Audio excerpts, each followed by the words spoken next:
Hey YouTube, this is Southern Prepper 1.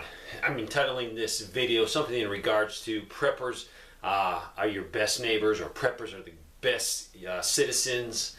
And I'm going to demonstrate it. This fire has showed me that you don't have to be embarrassed to say, hey, I'm a prepper. I'm a prepared American. I'm going to take care of myself. I'm going to take care of my family. I'm going to take care of my neighbors. I'm going to take care of my community. And that's my priority. The liberal media and the media in general makes preppers sound like, hey, we're the crazy people that live in the cabin in the woods wearing camouflage. We don't want anybody to bother us. We want to be left alone. We want to eat our rice and beans, and we want to survive the end of the world by ourselves. That is the farthest thing from the truth. This fire has reinforced that principle to me, and I'm going to show you just in my life that preppers make the best neighbors and the best citizens. We have a friend. He's part of our prepper community. The fire was threatening him. Our group mobilized. We evacuated a lot of his belongings. It was sort of funny because we had SUVs, cars, trucks. We had the order to evacuate, and it was unbelievable. At first, you know, the man and the wife was telling us what to grab, and then it turned into just, I was taking stuff out of the basement, high value items, and putting them in my truck, putting them in other people's truck. And it just worked very smoothly. So our first priority was getting valuables, and we took more than valuables. We took prepping food. We took all kinds of stuff out of that house and took it to another prepper's house close by. We then immediately started hauling water, massive amounts of water, just dumping water all around his house. I will have to say that his house has not been successfully mitigated properly. He's got a high fire load all over his house, all around it. Just because he lives in the woods, it's very nice, but he needs to continue mitigating those threats and thinning some mountain laurel out, and hopefully he does. Because to be honest with you, there's places that I would stay and fight to protect the home structure, but his was at the point where it'd be really hard to do. Very dangerous to do, and even dangerous for professional firefighters. But luckily they were able to stop the fire. It didn't get to his house. But he was a prepper in our group. It was an automatic aid. It wasn't even a question. We had tons of people there getting what needs to be done. Also, he had a neighbor, an elderly neighbor. Three of us went up there. Three of us, preppers, went up there and help blow, help rake. I showed him a lot of things he could have done with the garden hose, and we helped mitigated his house. Sad thing is, I'm not trying to be mean, especially if one of my neighbors watches the video. It's not to be mean. It's to prove a point. Non-preppers that were preparing their house received, really, in my book, no help from anyone. These people, no help showed up. We helped them. I checked on them probably 3 or 4 times during that time we were there. When we left, I went up there and we told them, hey, I am leaving now, so you are on your own. They're at a dead-end road. The other preppers on the other side, or the other people on the other side of the preppers, our crew went down there. They dumped hundreds of gallons of water around their house, pumped it out, cleaned up leaves. We assisted them. At that point, it was just the owner of that house. I saw 3 individuals trying to mitigate, to get ready for the fire. So these 2 non-preppers had 0 assistance from anyone. This prepper, 20-some people probably, just a ton of help. Proving my point, we are community people. We don't need to be ashamed. We can call ourselves, hey, I'm a prepared American. All right, let's look at me down here. The fire threatened me. I had family. I had a group of preppers from another prepper group, not associated with my group. I had friends. I didn't use a lot of the community group here because I had another buddy that was threatened as much as I was threatened, or maybe worse, because he was further back towards the fire. So a lot of them helped him. But I had, at one point, I had 26 individuals at my house.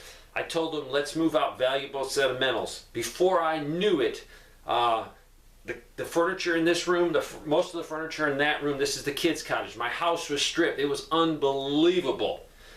We moved it all the way over to a relative's house of mine about 5 miles away. They stripped my house clean. So even if it was burned, I still had probably at least 50, 60%, maybe more, 70% of what I owned was out of here. It was just 26 people at one time at my house working. During this process, I didn't really supervise much. I did a little bit, but they were moving things out, just getting them out of here, getting them to a safe location. So if that fire came through, I had a lot of my sentimentals and I had a lot of my valuables, prepping stuff, ammo, guns, you name it, food. All of my long-term storage food, which is a lot of food, was taken out of here. So I had a ton of help. Let me talk about my neighbors, and I'm not trying to be negative. If they're watching this, I love you as a neighbor. I'm just trying to prove a point. We had a neighbor that's a hardcore prepper in our prepper group. He had a lot of assistance from our group. I had other neighbors. The sad thing was these people had no one to come to help them. They didn't have friends I didn't see. They were by themselves. What happened was I was able to help them. Totes, like 250 feet of fire hose. Another prepper gave a pump to them to use. So we had preppers just giving stuff, setting these people up. We had preppers in our group helping my neighbors. At one point I had so many guys here. Some of them went up and mitigated my neighbor's house. Blew, cut grass, weed eated. We filled their tanks. I'm not saying this to pat myself on the back because it was our prepper group and all these preppers. We did so much for my other neighbors. My other neighbor, I said, you lay the horn on. If you lay the horn on, you got a spot fire. I will send 5, 6, 7 guys with the equipment to help you. So it was great. Actually, within 2 hours ago, one of the neighbors came up and had some questions about some pumps and some. He's preparing his house right now for the next fire or the next emergency. So, by reaching out to all these people, we've increased our influence. We've shown people what to do. I had 2.5 inches of rain at my house, so the threat of the fire is drastically reduced. We're supposed to get more rain tomorrow. But I was glad to see that one neighbor still moving forward with his fire plan to mitigate his house, get a pump, set things up. It was awesome to see that he just said, well, let's go back to sleep. Preppers are number one neighbors, and you need to be that. You need to give, because maybe we can get more preppers started, or we could get more people that we are networking with, being friends with. You don't have to be a prepper to have prepper skills or put things back. Country people are very prepared, probably more than some of the people in the city, because we have the option of water supply. We have options of growing food and animals and tractors, and we can store a larger amount of fuel on our property. We're not in a suburban area. So we're more inclined to be going down that prepper road, even if we don't call ourselves preppers. So be proud that you're a prepper, because what I saw totally, every prepper that was threatened had immense. I had guys calling me. I still have guys calling me, say, why didn't you call me? They see my videos. And the reason I didn't call everyone, you get too many people on a site. And so I didn't call certain people on purpose, because I said, you know what, that's my second shift. If we get a fire hit us and we need more help, or if this thing dragged on longer and longer and longer, I can't use and abuse friends. So I'd say, they do a day, guess what, I got 20 other guys that can come another day and help me. The guys that helped me were unfreaking believable. There's no words to describe it. They showed up. They brought equipment with them. They brought rakes. They brought shovels. They brought a good attitude. Some of my best friends showed up. I had people I didn't know, friends that had friends that came and stayed here all day, watching the property, pumping. We pumped so much water. They did they held hoses all day. They did all kinds of things. And those are the guys you want. If the crap hits the fan for real, I know who my true friends are, without a shadow of a doubt. They showed up. They worked for hours and hours and hours and hours. They never said anything. Some of them came up, did a task, because in the position I was, I tried not to do things that other people could do. I tried to supervise. It's better if I just had other people do the job and I could see the big picture.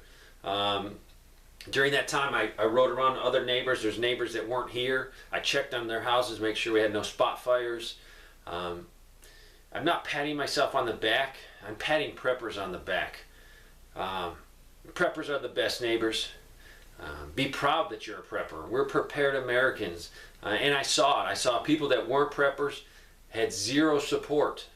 I don't know if they just didn't call friends and say, hey, I'm in a bind.